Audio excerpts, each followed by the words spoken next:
statement of Chief Minister of Bihar was very derogatory.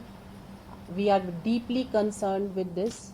NCW, on behalf of every woman of the country, is deeply concerned that the way he spoke was like a C-grade movie dialogue in the assembly, in front of women, in the assembly, in front of everyone. And the worst was men sitting behind, they were also laughing. That was worst. So मुझे लगता है कि कोई भी concern नहीं था कि वो कह क्या रहे हैं. अगर उनको नॉलेज देनी थी तो बहुत सारे तरीके हैं जिस तरीके से नॉलेज दे सकते हैं. एक्शंस और वर्ड्स दोनों ही बहुत भद्दे थे और एक भद्दे मजाक की तरह थे.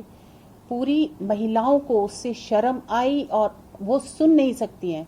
वर्स्ट इज स्पीकर ने अभी तक एक्सपंज नहीं किए हैं उनके, और आज भी वो मीडिया में दिखाए जा रहे हैं, बार बार रिपीट हो रहे हैं उनके डायलॉग्स. मुझे पता चला है, अभी मैंने देखा कि उन्होंने मीडिया के सामने एक छोटे ग्रुप के सामने माफी मांगी. वो भी इतनी सब बात होने के बाद केवल माफी मांगना एक उसका उपाय नहीं है. स्पीकर को, बिहार असेंबली स्पीकर को उनके अगेंस्ट एक स्टेप लेना चाहिए, एक्सपंज करने चाहिए उनके डायलॉग. हमें मालूम है कि एक कौरवों ने जब द्रौपदी को भरी सभा में एक बार बेइज्जत किया था तो उसका क्या रिजल्ट था. वो एक पहला कदम था उनकी पूरी कौरवों की जो सत्ता थी वो खत्म होने का. तो मुझे लगता है ये बिहार में पहला एक स्टेप है जो जिस तरह का उन्होंने ये गंदी अभद्र स्टेटमेंट दी है असेंबली में, उनका भी नाश निश्चित है. उनके खुद के लोग उनको सपोर्ट कर रहे हैं. उनकी माफी मांगने के बावजूद जो उनके सहयोगी पार्टीज हैं वो उनको सपोर्ट कर रही हैं. उनके खुद के मंत्री का स्टेटमेंट था कि वो उनको सपोर्ट कर रहे हैं और ये एक नॉलेज के लिए उन्होंने बोला था.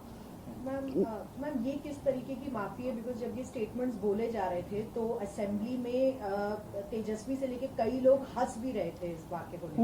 मुझे तो ये भी लगता है कि ऑपोजिशन में से भी कोई महिला वॉकआउट नहीं करी उस समय. सबको वॉकआउट, चाहे वो ऑपोजिशन या महिलाएं सारी पार्टी की एक थी, उनको तो वॉकआउट करना चाहिए था. बाकी लोग हंस भी रहे थे. मुझे लगता है कोई चीफ मिनिस्टर कुछ भी कहे, बाकी लोगों का सिर्फ ये है काम कि वो हंसे उसके और उसको सपोर्ट करें. और यही हमने देखा है अभी इस समय. हमने यही देखा है कि किसी भी पार्टी वाले ने उनकी अपनी पार्टी या उनके जो सपोर्टर्स हैं उन्होंने किसी ने भी कंडेम नहीं किया.